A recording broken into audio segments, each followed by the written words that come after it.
जय हिंद दोस्तों, स्वागत है आपका अपने यूट्यूब चैनल एम के देश एजुकेशन में। रोज़ की तरह आज भी हम अपना अगला मॉक टेस्ट करेंगे, मॉक टेस्ट नंबर 6, जिसमें फिजिक्स के मोस्ट इंपॉर्टेंट क्वेश्चन यानी प्रीवियस ईयर के क्वेश्चन मैंने डाले हुए हैं। तो चलिए टाइम वेस्ट किए हुए अपना क्वेश्चन शुरू करते हैं। क्वेश्चन नंबर 91 है। एक कार बेंगलुरु से चलना प्रारंभ करती है और दक्षिण की ओर सीधी रेखा में 50 किलोमीटर पर चलती है और तुरंत मुड़कर वापस बेंगलुरु आ जाती है। इस पूरे चक्कर में 2 घंटे का समय लगता है। पूरे चक्कर के लिए कार का औसत वेग में पूरा विस्थापन, कुल विस्थापन बटा में समय को ही वेग कहते हैं। तो आप एक लॉजिक देखिए, अगर आप जाते हैं इस तरह इधर, फिर यहाँ से चलते हैं यहाँ आते हैं, फिर यहाँ से चल के आप उसी रास्ते से आ जाते हैं वापस, तो आपका विस्थापन कितना हो गया? 0, यानी 0 अपन टाइम इक्वल टू 0। सो अपना राइट ऑप्शन हो जाएगा ए, 0। ओके, आगे चलते हैं अगले क्वेश्चन पे। अब जहाँ तक नीचे सोल्यूशन में देख सकते हैं, ठीक। डिस्प्लेसमेंट टाइम दिया 2 आवर, बट डिस्प्लेसमेंट 0 हो जाएगा। सो अपना आंसर हो जाएगा 0। चलते हैं अगले क्वेश्चन पे 92 पे। इसमें एक ग्राफ दिया गया है, आदि पूछा है कि ऊपर दर्शाए गए परिपथ में धारा आई का मान में से क्या है। तो हम पहले इसमें से रिजल्टेंट का प्रतिरोध का रेजिस्टेंस का प्रतिरोध निकाल लेंगे। प्रतिरोध हम देखिए समांतर क्रम में दिया है 1 ओम और 2 ओम। तो हम लोग उलट के 2 ओम को जोड़ने के लिए, 2 प्रतिरोधों को जोड़ने के लिए मैंने एक तरीका बताया हुआ है। R बराबर R1 R2 बटा में R1 प्लस R2। तो ऊपर आ जाएगा 2 अपन में नीचे 3, यानी 2/3 अपना प्रतिरोध आ गया। तो यहाँ से हम फार्मूले से अपने निकाल लेंगे V बराबर I R से। तो यहाँ से नीचे आ जाएगा R, यहाँ से I का मान नहीं, V दिया है आपका, V का वैल्यू 10 दिया है, R का मान 2/3 में 3 आया था। सो ऊपर आ जाएगा 3, 2 से 2 कैंसिल हो जाएगा 5, यानी 15 एम्पियर आंसर हो जाएगा। तो अपना राइट ऑप्शन सी नंबर हो जाएगा। ओके, चलते हैं अगले क्वेश्चन पे। क्वेश्चन नंबर 93, ठीक। एक लकड़ी को अपने प्राकृतिक चेहरे के अमाप के 4 गुना अमाप का सीधा प्रतिबिंब देखने के लिए एक 120 सेंटीमीटर अर्धव्यास वाले अवतल गोलीय दर्पण के सामने कितनी दूरी पर खड़ा होना होगा। देखिए उस क्वेश्चन में समझने वाली बात है, ये है कि उसका आपको फोकस दे दिया है। देखते हैं, आपको एक फार्मूला पता होगा, m बराबर F अपन F माइनस U, ठीक। यहाँ से आपको फोकस दे दिया है, फोकस नहीं दिया, वो क्या बोलते हैं, वक्रता दूरी दी है मिरर से। तो अपना उसका आधा हो जाएगा फोकस, यानी 60, हमारा F बराबर 60 हो जाएगी फोकस दूरी, ठीक। अब हम अपना फार्मूला अब U का मान निकाल लेंगे। M का मान भी दिया है 4 गुना, आवर्धन दे दिया है, ठीक। अब इस फार्मूले से हम निकाल लेंगे। अवतल दर्पण, यहाँ देखना है, ध्यान देना है कि अवतल दर्पण की बात कर रहा है, ठीक। ये फार्मूला अवतल दर्पण के लिए लगेगा, m बराबर F अपन F माइनस U वाला, ठीक। तो आइए इस फार्मूले को लगाते हैं। अवतल दर्पण में हमको पता है कि फोकस दूरी ऋणात्मक होती है, तो तो अपना हम U का मान निकाल लेते हैं। ये पूछा कितनी दूरी पर खड़ा है, तो चलिए निकालते हैं। m का मान 4 दिया है, F का मान -60 बटा में -60 माइनस U, ठीक। इसको सॉल्व करेंगे आप, तो आपका आंसर आ जाएगा, नीचे सोल्यूशन भी दिया होगा, ये सोल्यूशन देख लीजिए, ठीक। आपका आंसर आ जाएगा -45। -45 आने का क्या मतलब है कि अवतल दर्पण में बना प्रतिबिंब में वस्तु की दूरी हमेशा ऋणात्मक होती है, ठीक। फोकस भी ऋणात्मक होता है। इससे हमको पता चल जाता है कि हमारा आंसर राइट है। ओके, चलते हैं अगले क्वेश्चन पे। अगला क्वेश्चन है, एक पिंड का भार उस स्थान पर 9.8 न्यूटन है जहाँ जी का मान 9.8 है, तो उसका द्रव्यमान कितना होगा। हमको भार दे दिया है W बराबर mg, ठीक, जिसमें हमको द्रव्यमान पूछ रहा है, m की वैल्यू पूछ रहा है, हमको भार भी दे दिया है 9.8, हम बस भाग लगा देंगे जी का 9.8 से, यानी आपका 1 kg। सो अपना राइट ऑप्शन हो जाएगा A option. Okay, A option. चलते हैं अगले क्वेश्चन पे।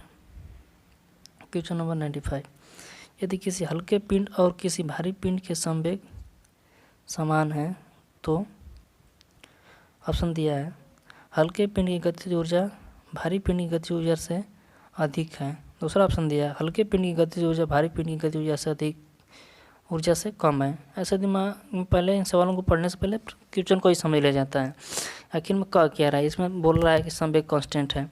हमने आपको फार्मूला बताया था P बराबर √2m k, ठीक।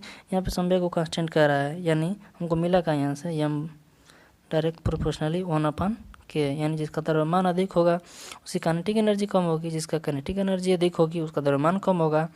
सो देखिए अब क्वेश्चन में क्या कह रहा है, किसी हल्के पिंड की और किसी भारी पिंड की संवेग समान है, तो हल्के पिंड की गतिज ऊर्जा भारी पिंड की गतिज ऊर्जा से अधिक होगा।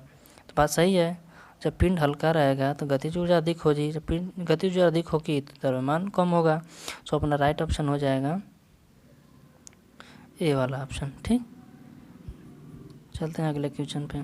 क्वेश्चन नंबर 96, एक वास्तविक पिंड का उत्तल दर्पण द्वारा बनने वाला प्रतिबिंब पिंड से बड़ा होता है। तो आप समझ रहे हो कि उत्तल दर्पण में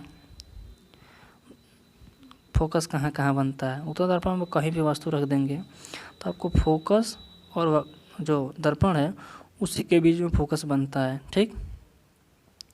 तो इसमें कह रहा है कि वास्तविक पिंड का उत्तल दर्पण द्वारा बनने वाले प्रतिबिंब पिंड से बड़ा होता है जब वह u < 2f, जब u > 2f, ठीक। तो u के सभी मानों के लिए, ऐसी कोई बात नहीं होती है, u के किसी भी मान के लिए नहीं होता है, समझ सकते हैं। तो अपना राइट ऑप्शन हो जाएगा डी वाला। ओके, चलते हैं अगले क्वेश्चन पे। क्वेश्चन नंबर 97, एक नाभिक में प्रोटॉन और न्यूट्रॉन के द्वारा आबद्ध होते हैं। आपको पता है नाभिक में प्रोटॉन प्लस न्यूट्रॉन होते हैं। इसमें लघु परिसर होता है, ठीक है बात, लेकिन इसमें बहुत प्रबल बल होता है, इसमें प्रबल बल होता है प्रोटॉन और न्यूट्रॉन, ठीक। बाहर इलेक्ट्रॉन घूमता है, गॉट इट। तो अपना सो राइट ऑप्शन हो जाएगा ऑप्शन नंबर बी वाला, ठीक। चलते हैं अगले क्वेश्चन पे। क्वेश्चन नंबर 98, किसी पिंड को गुरुत्व g के विरुद्ध प्रारंभिक वेग u से ऊपर फेंका गया है। निम्नलिखित में से कौन सा एक पिंड अधिकतम ऊंचाई प्राप्त कर लेने पर इसका अंतिम वेग सही ही व्यक्त करता है। फार्मूला पूछ रहा है, बट अब देखिए ये फार्मूला u बराबर 2g हाईएस्ट हाइट का फार्मूला है, ये फार्मूला गलत लिखा गया है, ये भी फार्मूला गलत है, यानी इसमें से कोई ऊपर जाने पे v का मान 0 हो जाता है, ठीक। तो अपना राइट ऑप्शन हो जाएगा ऑप्शन नंबर डी। ओके, चलते हैं अगले क्वेश्चन पे। क्वेश्चन नंबर 99, निम्नलिखित में से कौन सा 1 kg का द्रव्यमान के पिंड का कार्यशील पृथ्वी के गुरुत्व बल का सही मान है। तो बता देंगे, पीछे भी क्वेश्चन आया था, ये वाला क्वेश्चन 9.8। ओके, आइए चलते हैं अगले क्वेश्चन पे। क्वेश्चन नंबर 100, किसी बिंदु आवेश के कारण किसी बिंदु पर विभव भी आवेश को 2 गुना कर दिया जाए और आवेश के बीच की दूरी को 2 गुना कर दिया जाए तो नया विभव। देखिए ऐसे क्वेश्चन को आप तभी कर पाएंगे जब आपको फार्मूला लर्न होगा तब, नहीं तो आप सोचते रह जाएंगे कितना याद करेंगे, याद करने से तो होगा नहीं। हर फार्मूले से बना के दे देगा, कभी किसी में त्रिज्या बढ़ा देगा, कभी कुछ कर देगा, इसीलिए आपको फार्मूला याद रहना चाहिए, v बराबर KQ/R। तो यहाँ बोल रहा है कि Q भी 2 गुना है, त्रिज्या को भी 2 गुना कर रहा है, तो हम देख रहे हैं तो कैंसिल हो जा रहा है, तो यानी हमको कोई परिवर्तन नहीं मिल रहा है, सो हमारा विभव समान ही रह जाएगा। तो अपना राइट ऑप्शन हो जाएगा सी वाला। ओके, ठीक है। फार्मूला को डिराइव करने आना चाहिए, बस आराम से हो जाएगा। चलिए अगला क्वेश्चन करते हैं। समांतर क्रम में जुड़े हुए प्रत्येक R प्रतिरोध के 3 समान प्रतिरोधों का प्रभावी प्रतिरोध क्या होगा। तो आप समझ रहे हो, एक फार्मूला आप याद रखिएगा, जितना पर समान प्रतिरोध जब कर देगा तो श्रेणी क्रम के लिए R डैश बराबर आर एन याद रखिए, और यही बात सब समांतर के लिए बात करेगा तो R डैश बराबर R बाई एन। तो यही बात पूछ रहा है तो हम बता देंगे कि हमारा राइट ऑप्शन हो जाएगा R/3, जितना प्रतिरोध करेगा उससे भाग दे देंगे। सो अपना राइट ऑप्शन हो जाएगा बी वाला। ओके, चलते हैं अगले क्वेश्चन पे। Question number 102। 3 समान प्रतिरोध को श्रेणी क्रम में संयोजित करने पर तुल्य प्रतिरोध 90 ओम होता है, उसे समांतर क्रम में संयोजित करने पर उनका तुल्य प्रतिरोध क्या होगा। अभी मैंने बताया है कि जब समांतर क्रम की बात करें तो R बराबर R इक्विवेलेंट बराबर आर एन। ठीक, आर एन बराबर दिया हमको 90, यहाँ से हम पता लगा लेंगे कितने ओम का प्रतिरोध है, तो 3 से भाग दे देंगे। यहाँ से एन 3 दिया है, एन 30। अब इस बच्चे यहाँ पे 30 लगा के आंसर आगे बढ़ जाएंगे। बट आगे देखिए, उसे समांतर क्रम में संयोजित करने पर तुल्य प्रतिरोध पूछ रहा है कि अब 30 ओम को हम लोग समांतर क्रम में जोड़ेंगे तब तुल्य प्रतिरोध क्या होगा। तो आइए देखते हैं। तो जब 30 को जोड़ेंगे समांतर क्रम में तो हम ने बताया कि R बराबर जब समांतर क्रम में जोड़ना होता है तो R/n करते हैं। तो R 30 दिया है, अब फिर 3 से भाग दे देंगे यानी 10 ohm. Okay, got it. I hope आपको समझ में आ गया होगा ये क्वेश्चन। तो अपना राइट ऑप्शन हो जाएगा 10 ओम। ओके, चलिए अगले क्वेश्चन पे चलते हैं। Question number 103। निम्नलिखित चित्र किसी सड़क पर गतिमान एक कार का वेग समय ग्राफ दिया गया है। इसमें ग्राफ का कौन सा खंड मंदन को प्रदर्शित करता है। मंदन मतलब इसलिए त्वरण को कह रहा है, यानी मंदन का मतलब होता है रुकावट। ठीक, तो देखिए O से A में ग्राफ बढ़ रहा है, A से B में कांस्टेंट हो जा रहा है त्वरण। ठीक, फिर B से C तक घट रहा है। समय और वेग में ग्राफ दिया है यानी त्वरण। तो हमको देखिए घटता हुआ ग्राफ B और C वाला दिख रहा है, ये वाला ग्राफ। ओके, तो अपना राइट ऑप्शन हो जाएगा BC। वही पूछ रहा है कहाँ घट रहा है, BC। ओके, आइए देखते हैं अगला क्वेश्चन।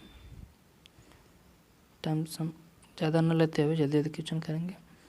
निम्नलिखित कथनों में कौन सा एक सही नहीं है। देखिएगा ध्यान से पढ़िएगा, निम्नलिखित कथनों में से कौन सा एक सही नहीं है।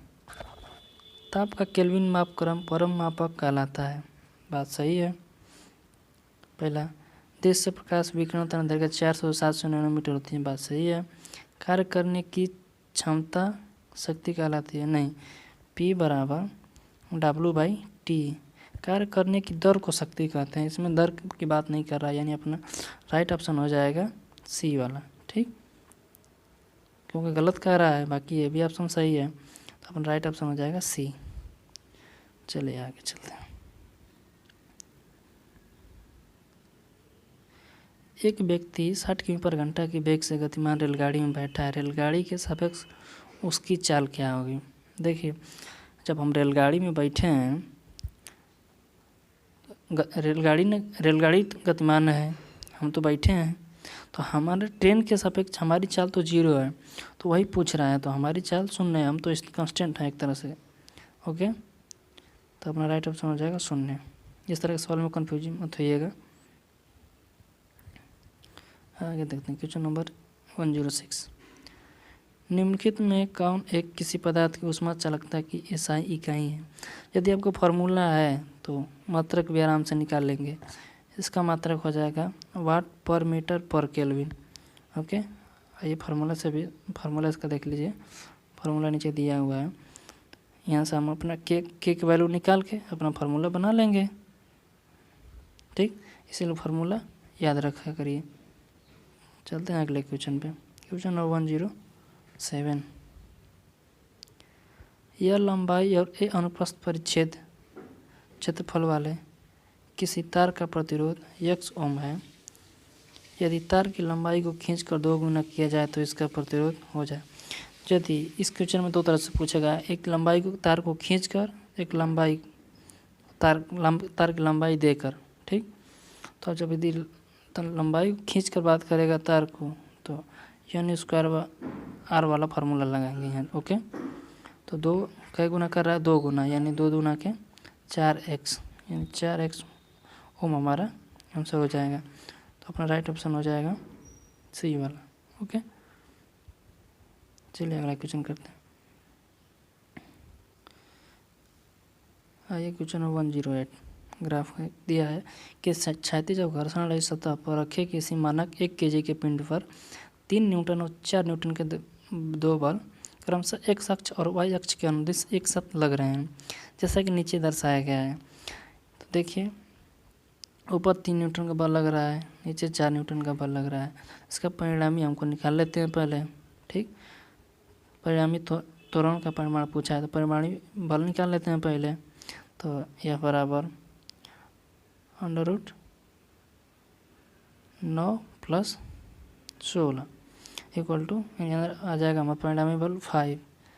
तो हम एफ बराबर यम इंटू ए से ए का मान निकाल लेंगे, यानी एफ में यम से भाग दे देंगे तो अपना द्रव्यमान हमारा 1 kg दिया है, तो आंसर हो जाएगा अपना 5, सी वाला ऑप्शन।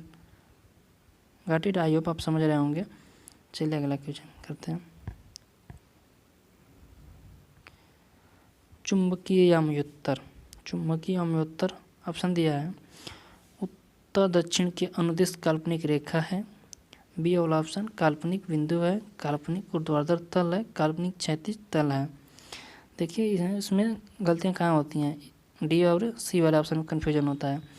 तो चुंबकीय यामयोत्तर काल्पनिक ऊर्ध्वाधर होता है, ऊर्ध्वाधर तल होता है। ठीक, ये भौगोलिक यामयोत्तर की जब बात करेगा तब लगाएंगे। ठीक, चलते हैं अगले क्वेश्चन पे अपने।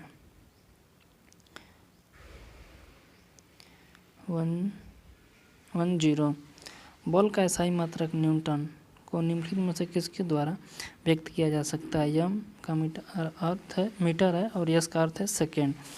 कोई बात नहीं, बस इसका फार्मूला आपको याद है तो फार्मूला खोल के मात्रक बना लीजिए, बराबर यम इंटू है। यम को बोलते हैं द्रव्यमान यानी केजी लिख सकते हैं, एक को लिख रहे मीटर पर सेकेंड स्क्वायर, तो आपको बोल सकते हैं केजी मीटर पर सेकेंड स्क्वायर। तो अपना राइट ऑप्शन हो जाएगा बी वाला। आई होप आपको एक क्वेश्चन अच्छे लगे होंगे। ठीक, तो हम लोग यहीं पे अपना मॉक टेस्ट फिनिश करते हैं और मिलते हैं अगले मॉक टेस्ट में। यदि आपको वीडियो अच्छी लगी हो तो लाइक, कमेंट, शेयर और सब्सक्राइब जरूर करिए और ज़्यादा से ज़्यादा शेयर करिए। चलिए, जय हिंद, जय भारत।